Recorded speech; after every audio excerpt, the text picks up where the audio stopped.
저희들이 계속 로마서를 같이 말씀을 드리면서 연약함을 도우신 하나님에 대해서 말씀을 나누려고 또 모든 것이 합력하여 선을 이루신 하나님에 대해서 말씀을 나눴습니다.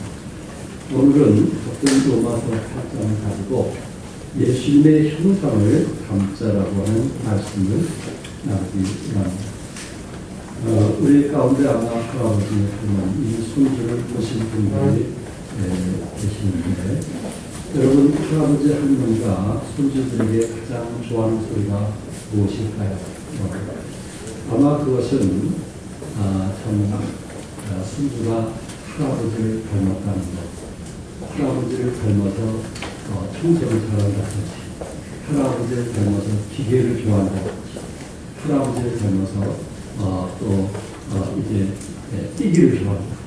할머니 닮아서 공부하기를 좋아한다.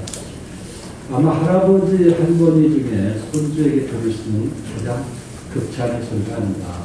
그 순간은 가장 행복했었습니다. 할아버지, 할머니가 그 손주가 이제 본인을 닮았다고 했을 때 참 행복한 것처럼 아버지, 엄마, 아빠, 엄마가 참 그 자식이 자기를 닮았다고 했을 때 얼마나 행복한 것 같아요. 얼마나 행복한 것 같아요.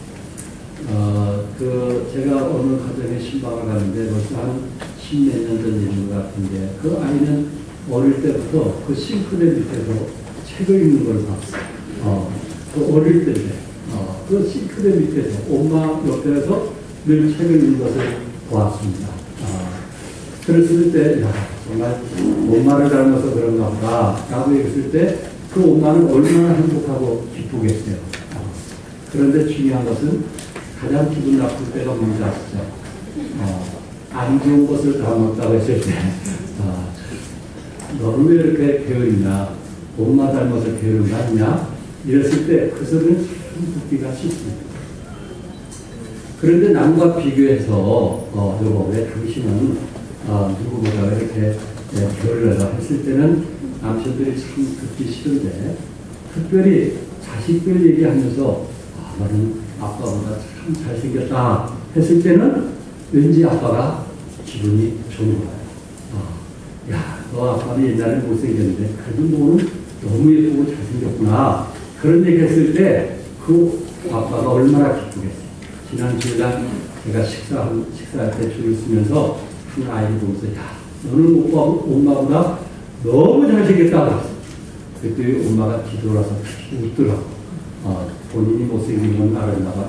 그런데 딸이 잘생겼다는 얘기를 듣고 기분이 좋은 거예요. 만약에 대놓고 너 옛날에 못생겼어 내가 그랬다면 얼마나 착하고 다음 주에 배 안 나올 거예요. 근데 딸을 비교해서 얘기했더니 기분이 좋은 거예요. 왜 그런 것 같아요? 우리 그 어린 아이들을 얘기하면서 야, 너는 아빠 닮아서 책을 좋아하는구나, 그런 얘기 했을 때 그 아빠는 어떤 상상을 하는지 아시죠? 자기의 그 어릴 때 시절을 자라는 과정을 어떤 그 그림처럼 이게 시나리오가 지나가거든요. 어떻게 내가 공부를 했으면 어떻게 했었는지 이런 것을 보면서 아주 흐뭇하게 생각하는 거예요. 흐뭇하게. 안 좋은 것보다 좋은 점을 얘기했을 때 그 엄마건 아빠건 자기 과거가 그림처럼 싹 지나가요. 그러면서 그것을 아주 흐뭇하고 기쁘게 생각하는 겁니다. 때로 우리가 아이들을 엄마가 나무랄 때 뭐 때문에 나무란가, 자기의 과거를 본 것 같은 느낌일 때, 안 좋은 모습을 본 것 같은 느낌일 때 때로 아이를 심하게 나무랄 때가 있습니다. 그래서 나보다 좀 나아져야 되는 어떤 대리 만족을 얻고 싶어서 때로 아이들을 사랑의 내보다는 과거에 이 얽매였던 그 상처받았던 이런 것들이 아이로부터 좀 이렇게 대리 만족을 얻고 싶어서 애를 빼는 경우도 없지 않아 있습니다. 어쨌든 참 우리 부모들은 또 우리 할아버지 할머니들은 손주나 자식이 좋은 점이 나를 닮았다고 했을 때 부모의 마음이 행복하고 기쁘던 것처럼 여러분들이 누구를 닮았다고 했을 때 예수님이 가장 기뻐하실까요? 누구를 닮았다고 할 때? 누구를 닮았다고 할 때 영적으로 하나님이 가장 기뻐하실까요? 여러분과 내가 예수님을 닮았다고 했을 때 우리 하나님의 보좌가 들썩이라고 믿습니다. 최근에 그 페브리즈가 유행인데 TV에도 자주 광고에 나오는데 페브리즈를 뿌리면 이 생선 냄새도 제거가 되고 또 밖에 나가서 식사하고 들어왔다가 옷에 냄새 난 것을 제거하는 것이 페브리즈입니다. 그것을 한 번만 뿌리면 상대방에게 어떤 상쾌한 좋은 감정을 갖도록 한다고 합니다. 이처럼 여러분과 내가 정말 예수님의 보혈로 우리의 죄가 용서되었고 그리고 예수님의 보혈로 우리는 의롭다 하는 의인이 된 것을 우리는 믿습니다. 때로 우리가 죄를 범할 수도 있어요. 때로 넘어질 수도 있고 실수할 수도 있지만은 예수님을 닮고자 했을 때 우리의 죄가 정말 우리의 그 악한 냄새가 그리스도의 향기로 날마다 제거가 됨을 우리는 믿습니다. 그래서 여러분과 내가 얼마큼 그리스도를 닮고자 하는 예수님의 형상을 닮고자 하는 그 일에 몸부림치느냐에 따라서 그 사람에게는 예수님의 향수가 나타나게 되고 예수님의 냄새가 나타나게 될 것입니다. 그래서 오히려 이웃들에게 좋은 향기로운 냄새를 통해서 여러분들이 정말 하나님께 영광을 돌리라고 믿습니다. 오늘 본문에 있는 말씀 속에서 여러분과 같이 두 가지로 말씀을 나누기 원하는데 예수님의 형상을 담도록 하기 위해서 하나님께서 우리에게 베푸신 은혜가 뭐냐? 그것은 하나님이 우리를 모아셨다는 거예요. 이미 우리를 모아셨다는 거예요. 여기에 택하셨다는 말씀입니다. 29절에 하나님이 미리 아신 자들로 또한 그 아들의 형상을 본받게 하게 하여 미리 정하셨으니 이는 그로 많은 형제 중에서 맏아들이 되게 하려 하십니다. 하나님이 미리 아신 자들, 그것은 여러분과 나를 보고 얘기하고 있고 미리 아신 자들에게 예수님, 그 아들의 형상, 그리고 예수님의 형상을 본받게 하기 위해서 예수님을 미리 2000년 전에 정하셨다, 택하셨다. 그리고 그를 이 땅에, 예수님을 이 땅에 보내셔서 형제 중에 그분이 누가 되게 하셨어요? 맏아들이 되게 하셨다라고 말씀을 하셨습니다. 하나님이 미리 아신 자들로 인해서, 미리 아신 자들. 이것이 에베소 1장 4절에는 이렇게 말씀을 하고 있어요. 같이 한번 읽어볼까요? 시작. 곧 창세전에 그리스도 안에서 우리를 택하사 우리로 사랑에서 그 앞에 거룩하고 긍휼케 하시려고 그 기쁘신 뜻대로 우리를 예정하사 예수 그리스도로 말미암아 자기의 아들들이 되게 하셨으니 여기에 창세전에 그리스도 안에서 우리를 이미 택했단 말이에요. 여러분과 나는 이미 창세전에 하나님께서 천지 창조하기 전에 우리를 택하셨고 그리고 그 기쁘신 뜻대로 이미 우리를 예정하셨다라는 말씀을 사용하고 있습니다. 그러니까 미리 아신 자들이 누구냐? 결국 그것은 우리 주님께서 창세전에 택하신 사람들이고 그리고 이미 예정하신 사람들이었다라는 것을 말씀을 하고 있습니다. 여러분과 나는 우리를 이미 택하시고 또 우리를 예정하셔서 여러분과 나를 구원하시고 하나님의 자녀로 인쳐주신 것이 무엇일까? 누구를 닮도록 하기 위해서? 예수님을 뭐하기 위해서? 닮도록 하기 위해서. 예수님께서 우리를 창세전에 택하시고 부르신 이유가 무엇일까? 우리는 감히 상상도 할 수 없는 그 과거, 아주 과거에 하나님께서 우리를 택하신 이유는 뭐냐면은 우리가 하나님의 형상으로 만들어졌기 때문에 우리 자신들이 누구의 형상을 담기 원하냐면은 하나님의 형상을 담기 원하는데 하나님의 형상을 담기 위해서는 보여줘야 되는데 하나님이 직접 우리를 보여주면 우리는 다 좋으니까 대신 누구를 이 땅에 보내셨어요? 예수님을 이 땅에 보내셨어요. 그래서 예수님은 33년 6개월 동안 육신을 입고 이 땅에 오셔서 이제 제자들과 함께 동행하셨고 또한 죄인들을 구원하시면서 함께 동행하면서 예수님이 하나님의 형상을 우리들에게 보여줬어요. 그래서 예수님을 우리의 무슨 형이라고 했어요? 맏형이라 이렇게 말씀했어요. 맏형. 그래서 여러분 집안의 가족들 가운데 이 맏아들이라고 하는 것이 얼마나 책임감 있는지 아시죠? 맏딸이라고 하는 것이 얼마나 책임 있는지 아시죠? 이 맏딸이나 맏아들이 부모를 잘 공경하고 순종하면 그 다음 자녀들도 부모에게 공경하고 순종하는 것을 볼 것입니다. 그러나 맏아들이 부모에게 거절하고 반항하면 다음 차례 자녀들도 부모에게 순종하지 않는 매사에 모든 일을 따지고 원망하고 불평하는 그런 모습들을 여러분들 자녀들을 통해서 보게 될 것입니다. 이스라엘은 이제 목자들이 양을 이끌어 갈 때 때로 이 찾기를 건널 때가 있습니다. 그래서 차가 오지 않아서 목자가 먼저 건너는데 이상한 것은 목자가 찾기를 걷는데 맏형인 양이 건너질 않으면 다음 양들은 움직이질 않습니다. 그가 양들은 목자를 따른다 하기보다는 맏양, 가장 어른되는 양을 따르는 것을 우리는 이스라엘 하면 종종 본다고 합니다. 이처럼 교회 안에서 혹시 맏형이 누군지 모르겠어요. 그분이 순종하면 그 다음 사람들이 자연스럽게 순종하면서 함께하는 것을 배우게 될 것입니다. 우리는 예수님께서 왜 이 땅에 오셨을까? 그분이 왜 맏형으로 오셨을까? 그것은 하나님의 형상을 본받게 하기 위해서는 누군가 우리에게 보여줘야 되는데 그분이 바로 예수님이요. 예수님이 여러분과 나의 맏형이 되어서 우리가 누구를 본받도록 하게 한 거예요? 누구를? 우리는 그리스도를 본받게 하기 위함입니다. 하나님이 우리를 보내시고 하나님이 우리를 택해 주신 이유가 있다면, 창세전에 하나님께서 여러분들을 예정하신 이유가 있다면 그것은 오로지 단 한 가지, 하나님의 형상으로 우리는 만들어졌기 때문에 우리는 그리스도의 형상을 담기 원하는 것입니다. 여러분, 내가 신앙생활을 하면서 나는 그리스도의 형상을 담기 위해서 몸부림치고 있는가?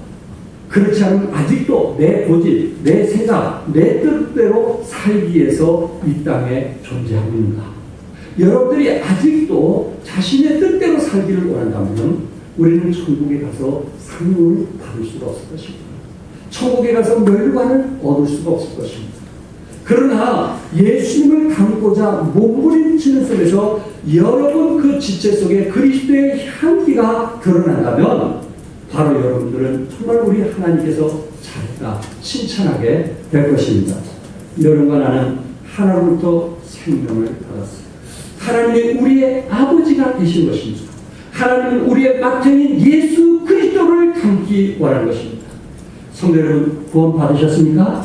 그럼 우리는 예수님의 형상을 닮을 수밖에 없습니다. 여러분 안에 영원한 생명이 있는 것을 믿습니까? 그럼 우리는 예수 그리스도의 형상을 닮을 수밖에 없습니다. 여러분, 내가 하나님의 자녀된 거 믿습니까? 하나님의 자녀는 누구를 닮아야 되겠어요? 누구를 닮아야 되겠어요? 자식이 부모를 닮지 않으면 이상한 거 아니에요? 자식이 부모의 DNA가 없다면 그건 이상한 존재 아닌가요? 이처럼 우리 안에 성령님이 인치시면 우리의 DNA는 예수님의 DNA를 갖고 있는 거예요. 그래서 우리는 예수님의 형상을 담고자 하는 몸부림치는 거예요. 내가 예수님의 형상을 담지 않는 그에 대해서 화가 나고 마음 상하면서 내가 왜 이렇게 행동을 했을까? 내가 왜 저렇게 행동했을까? 이거는 예수님이 원하시는 형상이 아닌데 하면서 우리는 삶의 현장 속에서 내 마음을 찢는, 아픔 있는, 고통 있는 그런 삶들을 살아가게 될 것이라 하는 것입니다. 여러분과 내가 현장 속에서 죄를 지으면서도 그런 몸부림침이 없고 마음을 찢는 듯한 아픔이 없다면 내 안에 성령이 계시는가? 내 안에 정말 생명이 있는가? 내가 오늘 죽더라도 천국 갈 수 있는 확신이 있는가? 한번 돌이켜볼 수 있기를 바랍니다. 왜? 성령님이 나를 놔두지 않기 때문에요. 성령님이 나를 그대로 놔두지를 않기 때문에 그래요. 내 모습 속에서 변화되기 원하고 그리스도의 DNA를 담기 원하고 그리고 주님이 하신 그대로 내 삶이 그렇게 살기를 원하는데 10년이 가도 20년이 가도 그 고집이 변하지 않는다면 나는 과연 예수님의 DNA가 내 안에 있는가 하는 것을 한번 생각해 볼 필요가 있다는 것입니다. 예수님은 수고하고 무거운 짐진 자들아 다 내게로 오라 내가 너희를 쉬게 하리라고 말씀했습니다. 우리 주님은 우리에게 분명히 뭐하게 하리라? 쉬게 하리라. 그렇게 말씀하면서 우리 주님께서 그 쉬게 하는데 조건을 말씀했어요. 어떤 것이 쉬게 하는가? 마태복음 7장 29절과 30절 같이 읽겠어요. 시작. 나는 마음이 온유하고 겸손하니 나의 멍에를 메고 내게 배우라. 그러면 너희 마음에 쉼을 얻으니 이는 내 멍에는 쉽고 내 짐은 가벼우니라 하시니라. 예수님께서 뭐라고 말씀하셨냐면 내게 뭐하라 했어요? 내게 뭐하라 했어요? 배우라 그렇게 말씀했어요. 어떤 분들은 이 배우는 것을 참 싫어하는 것 같아요. 그래서 성경 공부 자체를 이미 스트레스를 받아요. 그래서 배움을 이리 빼고 저리 빼는 사람들이 있어요. 그것이 왜냐하면 본인에게 또 한 가지에 뭐가 된다고 생각하냐면 짐이 된다고 생각하는 거예요. 그러면 이게 예수님 말씀이 지금 틀린 거예요. 예수님의 짐은 뭐한 것이라 했어요? 가볍다고 했어요. 예수님의 짐을 지면 마음의 쉼을 얻는다고 성경은 말씀했어요. 여러분 우리가 예수 믿고 구원받으면 분명히 우리 안에 안식이 있고 평안이 있는 거 믿으시나요? 이거는 틀림없어요. 왜냐하면 히브리서 4장 3절에 이미 믿는 우리들은 저 안식에 들어가는구나. 이미 우리는 하나님 안에 천국의 안식에 들어가요? 안 들어가요? 들어가요. 그런데 예수 믿고 구원받은 사람들 중에 이 땅에 살아가면서 마음이 평안치 못한 사람이 있단 말이에요. 마음이 쉼이 없는 사람이 있단 말이에요. 목사님은 뭔가 궁금한 가르쳐주면 이렇게 도망가는 사람들이 대부분 마음에 쉼이 없고 평안이 없거든요. 왜?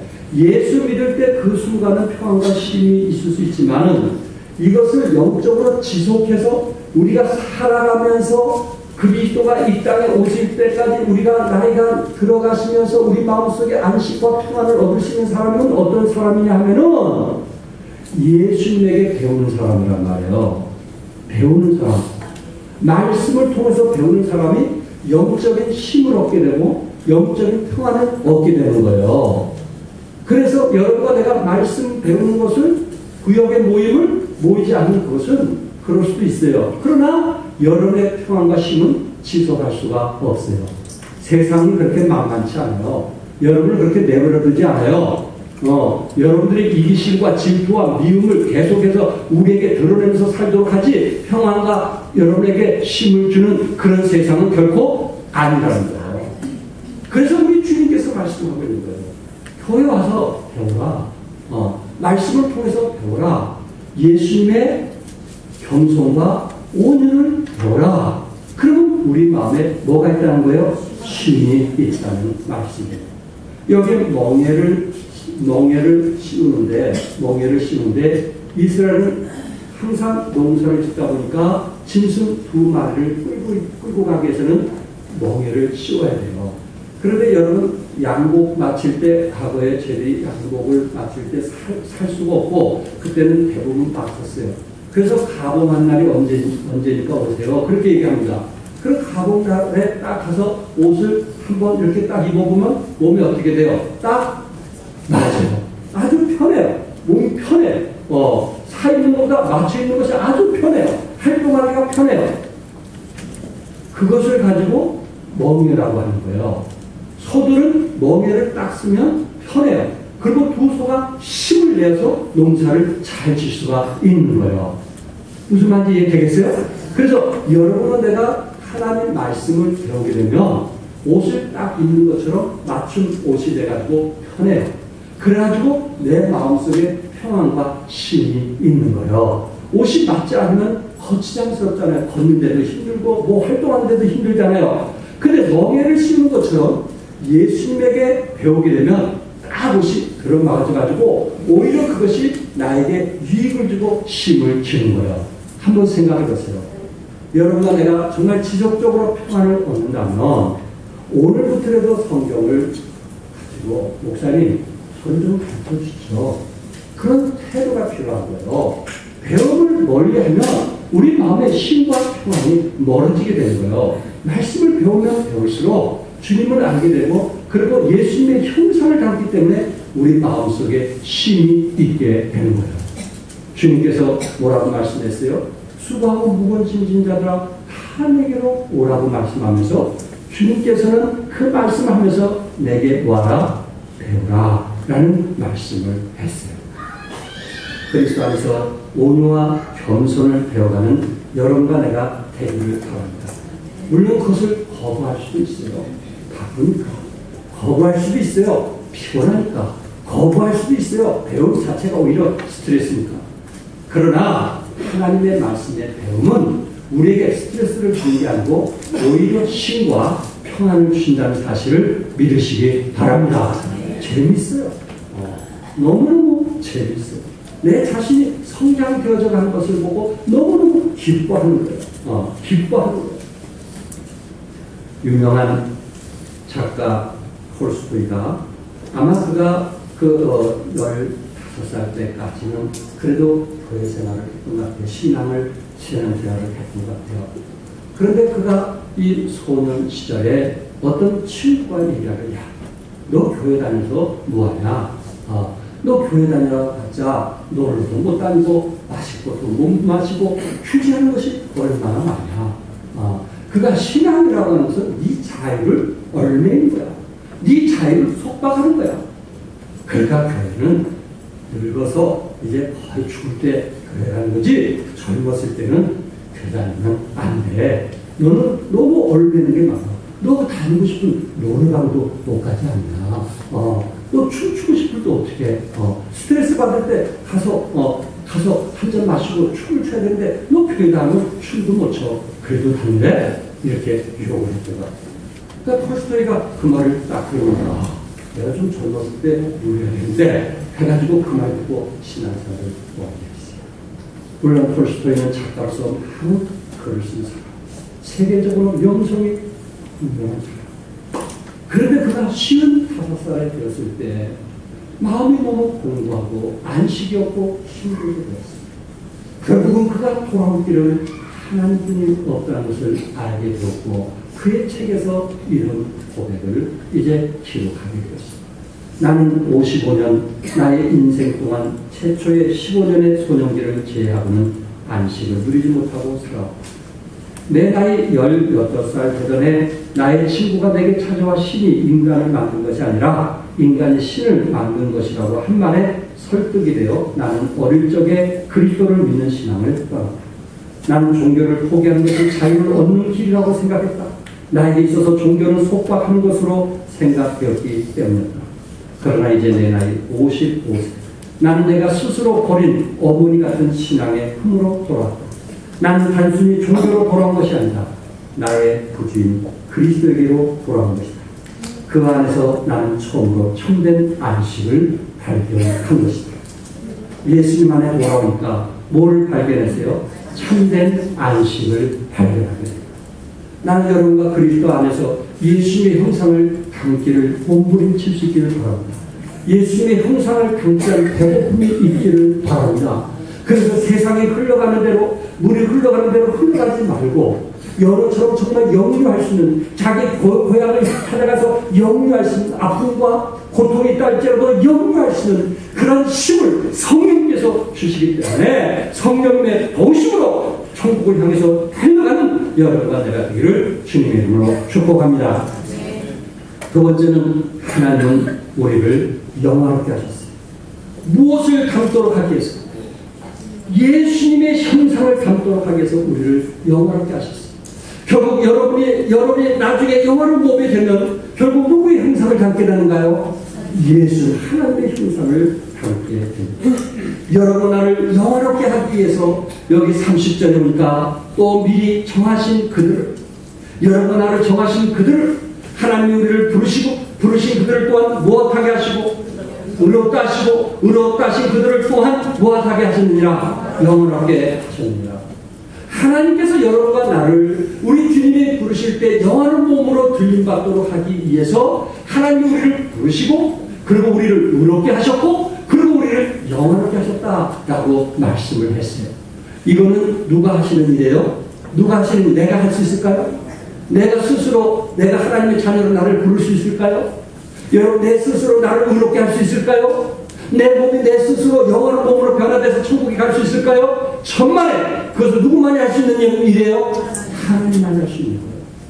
그런데 이 가정 중에 하나가 빠졌더란 말이에요. 그게 무엇일까? 성화라고 하는 단어가 빠졌어요. 거룩한 삶. 성화라는 단어가 빠졌어요. 하나님께서는 여러분 나를 부르시고 여러분 나를 택하시고 여러분 나를 의롭게 하시고 여러분 나를 영원하게 하시는 일을 우리 예수님의 보혈을 통해서 하실 수 있어요. 그러나 성화라고 하는 것은 우리 스스로 정말 예수님이 우리에게 요구한 것은 성화인데 우리 스스로 그 일을 하지 않고는 성화되는 삶을 살 수가 없어요. 우리 주님은 우리 하나님은 우리에게 예수님의 형상을 담기 원하는 것처럼 여러분과 나의 삶이 날마다 어제보다 오늘보다 내일 날마다 그리스도의 그리스도의 형상을 담기 원하는 것입니다. 여러분을 영원한 몸을 담기를 원하는 것입니다. 그래서 오늘 본문 말씀을 댄이라고 하는 분은 성경 가운데 가장 대담한 기절이다. 이렇게 말씀했어요. 얼마나 경이로운 메시지입니다. 우리를 부르시고 우리를 의롭게 하시고 우리를 영원하게 하셨다는 이 메시지가 얼마나 경이로운 메시지냐 말이에요. 우리 마음속에 얼마나 기쁨과 폭포수와 같은 그런 소망이 넘치는 메시지냐 하는 것입니다. 그러면서 우리 주님께서 우리에게 원하시는 것이 있는데 그것이 뭐냐면 성화를 원하는 거예요. 신학적으로 칭의, 그 다음에 성화, 그 다음에 영화. 칭의는 예수님이 우리를 이 땅에서 예수 그리스도의 보혈로 우리를 의롭게 하시고, 그리고 성화는 우리가 날마다 그리스도의 형상을 담게 하시고, 그리고 영화는 우리가 주님 공중 재림하실 때 새로운 몸으로 부활해서 천국에서 영생 복락 누릴 것이 영화로운 몸이라고. 그때가 언제인지는 모르겠어요. 그러나 영원한 몸이 될 것을 믿으시기 바랍니다. 그동안 우리는 뭐를 초점을 맞춰야 될까? 내가 주님 앞에 갈 날이 가까우면 가까울수록 여러분과 나는 성화, 거룩한 삶을 살 수 있기를 바랍니다. 로마서 6장 19절 같이 읽겠어요. 시작. 너희 육신이 연약함으로 내가 사람의 예대로 말하노니 전에 너희가 너희 지체를 부정과 불법에 드려 불법에 이른 것 같이 이제는 너희 지체를 의에게 종으로 드려 거룩함에 이르라. 과거에는 우리가 부정한 생활을 하지 않았어요? 과거에 우리가 불법된 생활을 하지 않았어요? 내 욕심, 내 이기주의, 내 것을 만들기 위해서는 어떤 죄도 범하면서 우리가 그렇게 살아왔던 그런 이기주의자들 아니느냐 말이에요. 사람을 속일 수 있어도 어찌 우리가 하나님을 속일 수 있겠느냐. 하나님이 우리의 삶의 변화를 원하는 거예요. 이제는 의에게 종으로 드려, 정말 우리 예수 그리스도에게 의로서 종으로 드려 거룩한 삶을 원하고 있는 것입니다. 베드로전서 1장 15절과 16절 같이 한번 읽겠어요. 시작. 오직 너희를 부르신 거룩한 자처럼 너희도 모든 문제에 거룩한 자가 되라. 기록하였으되 내가 거룩하니 너희도 거룩할지어다 하셨느니라. 아멘. 너희를 부르신 거룩한 자처럼. 이분이 누굴까요? 예수님이죠. 너희를 부르신 거룩한 자처럼 너희도 우리 집사님들도 우리 구역장들도 이곳에 있는 우리 성도들도 청년들도 우리 주님께서 말씀하기를 뭐 하기를 원하세요? 거룩함에 이르기. 우리의 생활이 전보다 좀 나아지는 생활이 되어지기를 원하고 있는 거예요. 아직도 고집 부리고 있어요? 아직도 불법을 행하고 아직도 부정한 일을 행하고 자기 뜻대로 살기 원하고 있어요? 우리 하나님 마음을 얼마나 아프게 할까? 내가 낳은 자식이 그런 불법을 행하고 부정한 일들을 저지르면서 좋아하고 있다면 부모가 내 자식을 낳았다는 그 사실에 대해서 얼마나 마음이 아파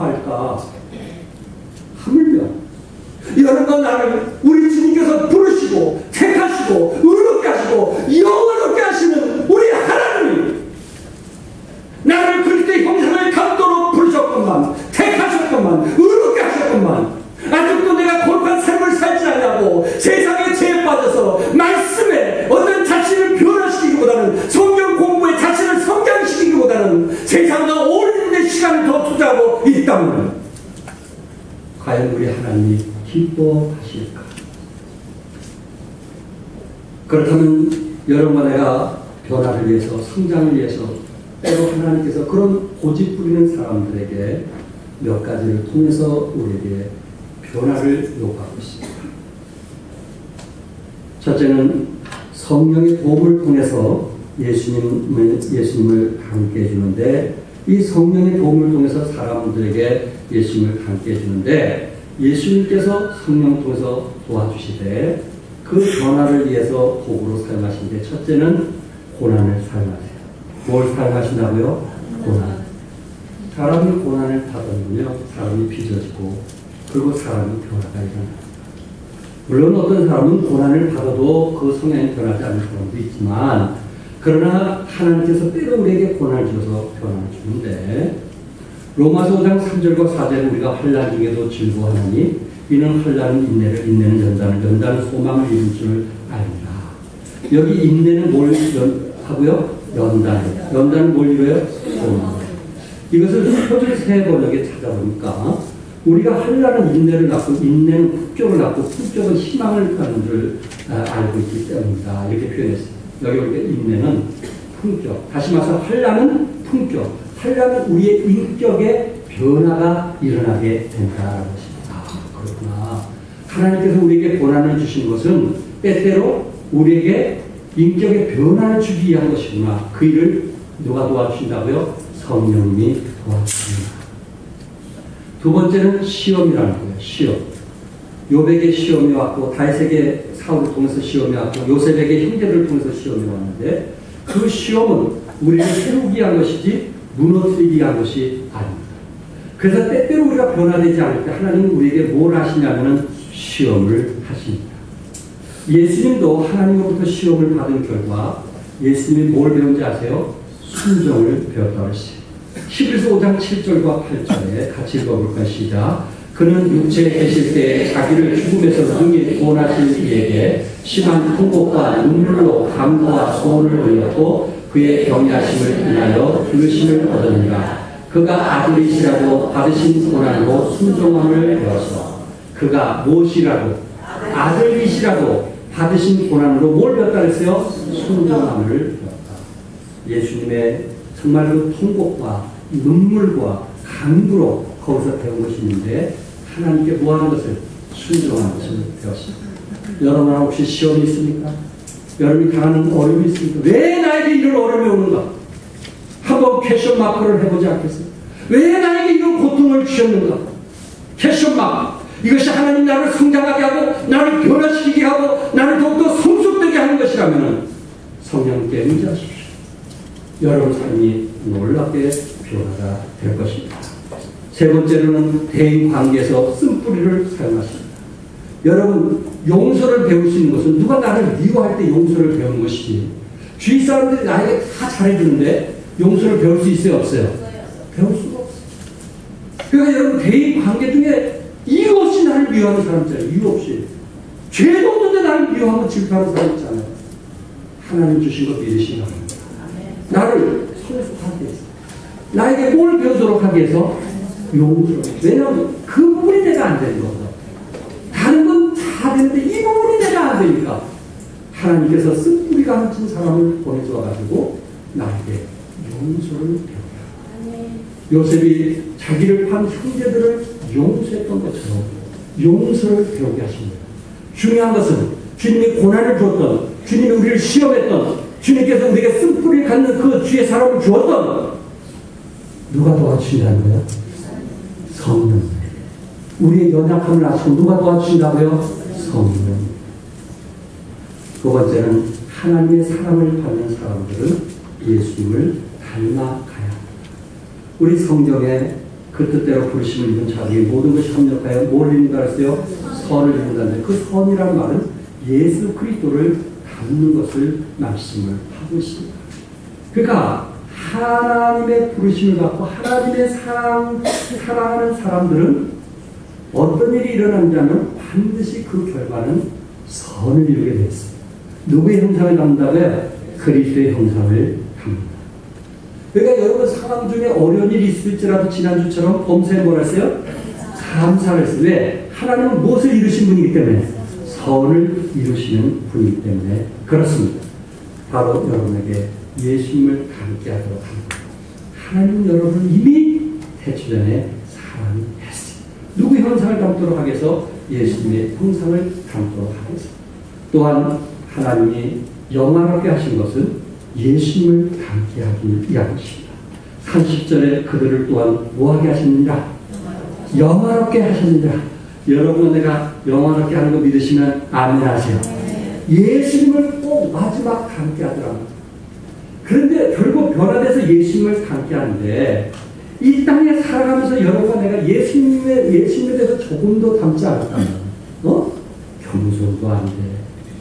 또 오늘도 안 돼. 정말 예수님의 그 닮은 것은 한 가지도 없다면 얼마나 부끄러운가.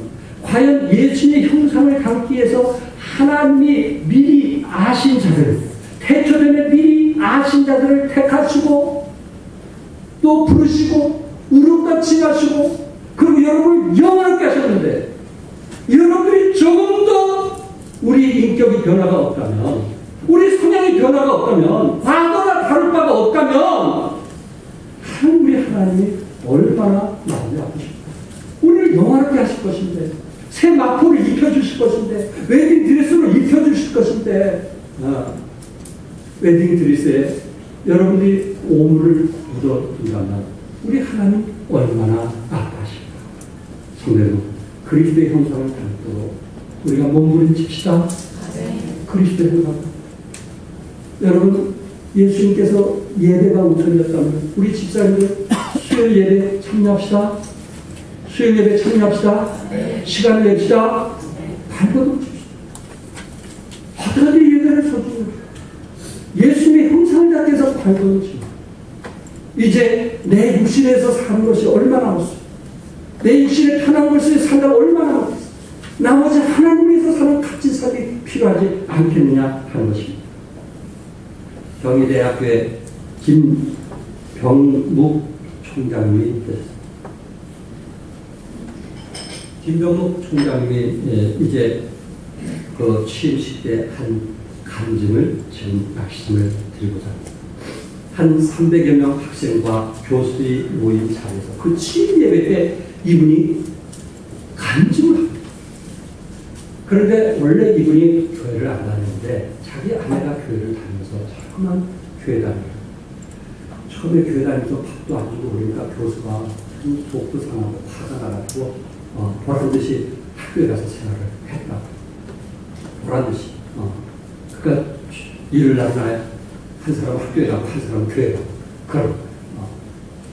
근데 갈수록 농도가 짙은 거예요. 자녀가. 새벽기도 안 하던 사람이 새벽기도 나가고 교수 삼고 농도가 짙은 거예요. 봉사도 활동도 하고 세상에 이런 여자가 속이 막 그렇다고 이혼할 수도 속이 상해. 근데 어느 날 기분 좋을 때 아내가 우리 교회 수련하는데 애교를 하고 사랑해주면서 애교 부려야지 그냥 애교 부르면 안 됩니다. 사랑해서 애교를 부르지. 그래서 거기에 넘어가지. 그래 너 불쌍해서 내가 들어준다. 그래 거기 수련회만 갔다 오면 이제 더 이상 나 교회 가란 말 안 하겠지. 약속을 하고 수련했어. 그런데 한 번 말씀 듣고 두 번 말씀 듣고 마지막 저녁에 메시지 듣는데 이거는 하나님 앞에 나가지 않을 수가 없는 거야. 메시지가 자기가 죄인이라고 하는 거야. 이분은 원래 법대 그 교수거든요. 법을 가르치는 교수거든요. 누구보다도 법에 대해서 잘 아는 사람이고 법을 지키는 사람인데 법을 지키는 그 오랫동안 20, 30년 그렇게 교수 생활을 하면서도 하나님 말씀에 완전히 자기 자신이 자아가 깨져 있어. 말씀에 깨져 있어가지고 주님 앞에 자기 죄인이라는 것을 고백하면서 이제는 아내가 말하기 전에 먼저 교회를 나가기 시작합니다. 그리고 가서 공부를 하기 시작합니다. 말씀 공부를 하기 시작합니다. 그러면서 경일에 신우에 교수들이 모이는 그곳에 가서 또 이제 말씀을 배우면서 또 도전도 하고 그렇게 이분이 그 후에 총장이 되었을 때 그분은 이렇게 이야기를 했습니다. 하나님께서 성령께서 강력하게 내 안에 역사하셨습니다. 이제 더 이상 고민할 것이 없도록 하셨습니다. 내가 받은 성령을 캠퍼스와 교수와 학생들에게 전하는 것보다 더 가치 있고 중요한 일은 없다고 하나님께서 말씀하셨습니다. 내가 총장이 되는 이유는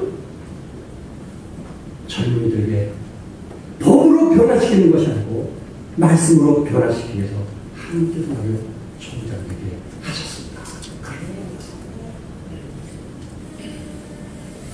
놀라운하지는 그럴 때 300명의 학생들이 기립하고 교수들이 다 기려서 박수를 줍니다. 왜냐? 자기 신앙에 대해서 이렇게 분명하게 말할 수 있는 사람이 누가 있느냐? 자기 믿음에 대해서 분명하게 말할 수 있는 사람이 누가 있느냐? 때때로 우리는 사업하고 때때로 우리는 많은 사람들 주위에 볼 수 있고 만날 수도 있지만 예수 믿으라고 이렇게 복음 전하기가 두렵고 떨려서 말도 못한 사람이 있는데 총장 취임 때 내가 한 일은 여러분에게 복음을 전합니다. 내가 법으로 아이들을 변화시키는 것이 아니고 하나님 말씀을 통해서 변화시키기 원합니다. 이제 저도 그리스도를 갖기 원합니다. 이런 고백을 했던 것입니다. 성도 여러분, 나도 여러분들이 좀 이런 용기가 있었으면 좋겠어요. 이런 용기.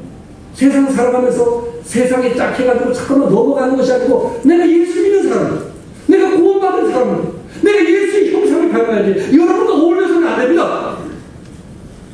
분명하게 자기 믿음의 선을 그을 수 있는 그리스도의 형상을 담기 위해서 믿음의 고백을 할 수 있는 여러분과 내가 되기를 바랍니다. 제 아내와 함께 늘 불렀던 찬송입니다. 아마 100번으로 더 불렀던 것. 이 가사가 뭡니까? 주님과 함께 걷는 길. 이 찬양에 함께 축복이 되시길 바랍니다.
주님을 닮아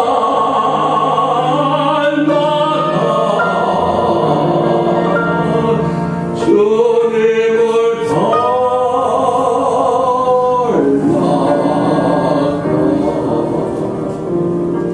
고통을 하며 기쁨을 하며 주님과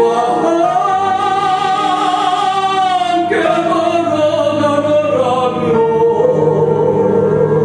나는 어느새